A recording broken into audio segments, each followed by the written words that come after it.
Diane from Oakley. This is the Rorschach Arctic Update from the 16th of December, 2025. A quick summary of what's going down north of the Arctic Circle. Until the last few years, the Arctic could truly call itself a place of international peace and cooperation.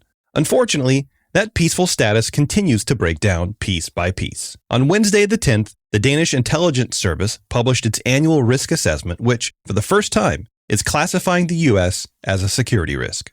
The report says that Trump's administration is only becoming more aggressive in its Arctic priorities, noting the use of economic coercion, including high tariff threats, and no longer ruling out military force even toward allies. On the other side of the Arctic, Russia and China are working together to establish their own northern dominance. This situation has left Denmark, Greenland, and all of Europe in the middle of an unstable power struggle. The U.S. government's announcement of its new chair of the U.S. Arctic Research Commission has added fuel to this fire with Denmark.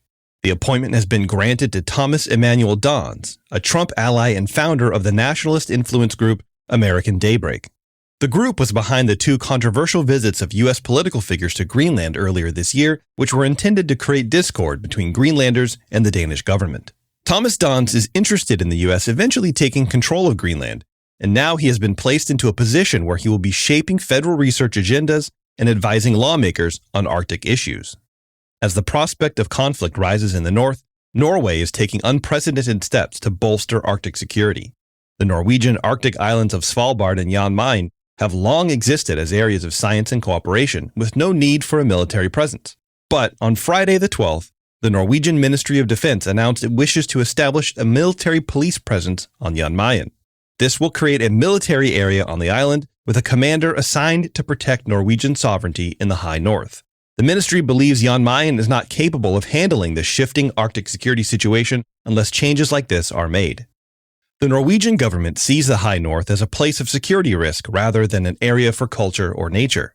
On Monday the 15th, the government published its newest national strategy document, released once every 4 years.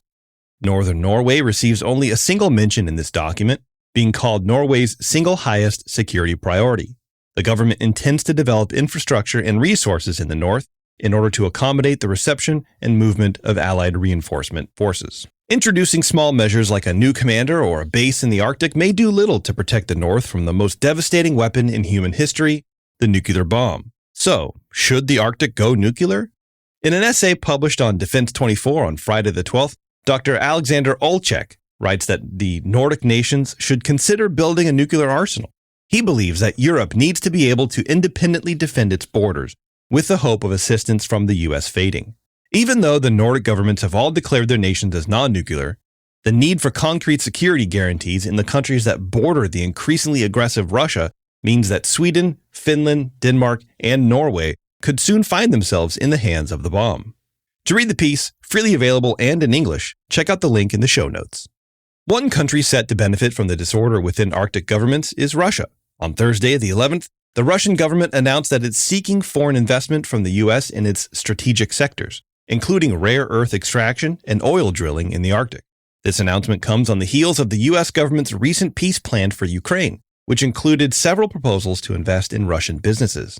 After years of crippling economic sanctions from the EU and the U.S. against Russia, which have significantly impacted Russia's ability to develop its Arctic region, the U.S. is looking to restart heavy industry development in the Russian north.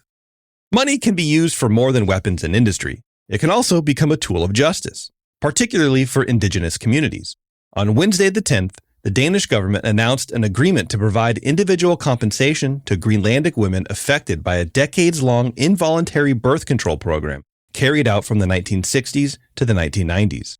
Under the deal, eligible women will receive nearly $50,000 each through a reconciliation fund. While the announcement has been widely welcomed, criticism has also emerged in Greenland. Some affected women say compensation will only be paid if they can provide extensive proof of harm. Because much of the evidence is decades old, many fear they will be excluded from the scheme altogether. An indigenous community in Canada is also seeking reparations from a neglectful government. On Tuesday the 9th, the First Nation of Nacho-Nayakdun, located in the Yukon Territory, issued a suit against the territorial and federal governments for over $100 million, accusing them of negligence in the Eagle Mine disaster. Recall that the Eagle Mine disaster refers to last year's collapse of the Eagle Gold Mine, which released hundreds of millions of liters of cyanide-contaminated water. Some of the material escaped into the surrounding environment on Nacho Nyakdun's traditional territory, contaminating groundwater and a fish-bearing creek. The suit alleges that the governments have not done their diligence in preventing the spread of contaminated water or cleaning up after the environment was damaged. When we think of saving ourselves from pollution, people often point to the recovery of the ozone layer as a great human achievement, but that success is coming under threat in the Arctic. According to a report released by the Norwegian Environment Agency on Wednesday the 10th, nitrous oxide levels in the atmosphere rose to record levels in 2024. Nitrous oxide is over 250 times more potent than carbon dioxide at warming the atmosphere, doesn't break down for 100 years, and is damaging the ozone layer above the North Pole.